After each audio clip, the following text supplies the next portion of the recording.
Most veterans, when they get the decision letter from the VA, they look at the overall rating and the denial, and then they just close down. Pissed off, throwing the decision letter across the room, and just walking away. Decided to quit. So that's the mistake. The decision letter is actually your roadmap to success. I'll explain why.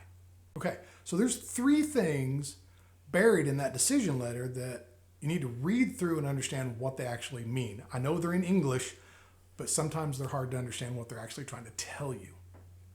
Okay, so favorable findings. So most vets, this really confuses them even more if the claim has been denied. Why'd they tell me, yeah, I've got sleep apnea? Yeah, I'm service connected for PTSD. Then they turn around and deny the claim. Why'd that happen? So when you read the favorable findings, they're telling you, yes, we agree you have the condition. When they're denying the claim, they're saying we don't see a service connection or service connection not found. We'll get to that in a minute. But if the VA agrees with the diagnosis, if they see that that's a favorable development in your claim, you don't have to prove it again. You've already proven it. That carries forward into the future. So now it's just like climbing a mountain one step at a time. You've established that foothold. Now you just need to take the next step. So read that section. Understand what they're telling you there with those favorable findings. Usually it's you've been diagnosed with the disease, you served at this time in this place. Yes, you've got the primary service connection that you're claiming as a second, claiming this condition as a secondary to. All of those are favorable. You don't have to establish them anymore. Okay, so now you've got those footholds. And then sometimes the decision letter says deferred. So that's not a denial, but it's not really a favorable finding either. So let's talk about what that means. The VA is saying they don't have enough evidence yet to decide that claim. So they're setting it aside so they can process the rest of your claim. Then they'll come back to what's been deferred. Most vets think deferred means denied. Not necessarily always, right? Sometimes, that ends up what's happening because they don't have enough evidence. The reason they set it aside, deferred it, is because they didn't have enough evidence. And then once they come back to it, if they still don't have enough evidence, that's what leads to denial, okay? So the key here is, the VA does need new evidence. There's a reason it's deferred. If you can understand why, they open up the window again for you to submit new evidence. So understand why they deferred it and don't ignore it, respond to it. Okay, and then oftentimes when these letters get real confusing, you're like, wait, they didn't help me. So if that is the gut feeling that you have there, analyze that letter to see if they complied with the regulation that says the VA is under a duty to assist. So the duty to assist, the DTA, is regulated by the C.F.R.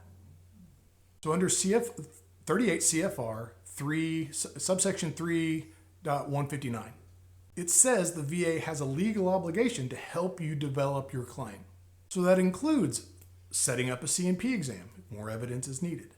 It includes obtaining relevant records, going out and getting your records for you if you didn't submit everything. And then it also includes notifying you of what other evidence is still needed. So if they failed at any of these 3, that is a failure in their duty to assist. If they didn't get one of those 3 before denying your claim, that's a failure in their DTA. It's understandable. Most vets don't want to go to a C&P exam because they think that's where the claim gets denied. But oftentimes, if you didn't submit a fully developed claim, if you didn't give the VA everything they absolutely need to decide your claim, the C&P exam oftentimes gives them the information they need to make an informed decision on your claim, favorable or not. Right? So the C&P exam oftentimes is necessary if you haven't fully developed your claim. But if they denied the claim and never told you which piece was missing, that's a failure in their duty to assist. Now, back to the favorable findings portion of the decision letter. Why did the veteran that was claiming sleep apnea secondary to mental health, he's been in the favorable findings section, confirmed that he has PTSD, say. The favorable findings section says, we agree you've been diagnosed with sleep apnea, then the claim was still denied. Why does that happen? Because there is no nexus. It'll say at the bottom there, claim denied, no service connection found, or not service connected. What that translates into is no nexus. So they're telling you there, they're not telling you we don't agree that you have sleep apnea, we do. That's a favorable finding. We don't. They're not telling you that they don't agree that the sleep apnea is caused by mental health. They do. That's in the favorable finding. What they're telling you there is you haven't shown them, because they're not going to do it for you, how the sleep apnea is connected to service. You can't just say because PTSD. You've got to have that legal document written by a medical professional that outlines how the sleep apnea is connected to mental health.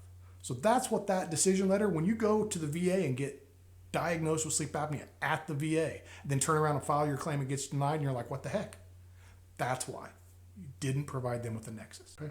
So if you need help, if you're on the sleep apnea claim or something like that, and they're telling you not service connected, but they diagnosed you with it and they've linked it to your primary condition, and you're in the secondary, avenue of getting stuff service connected, hit me up below. I've got a form there. You can click, get started with me. We can talk about it and see if they're a good fit for you.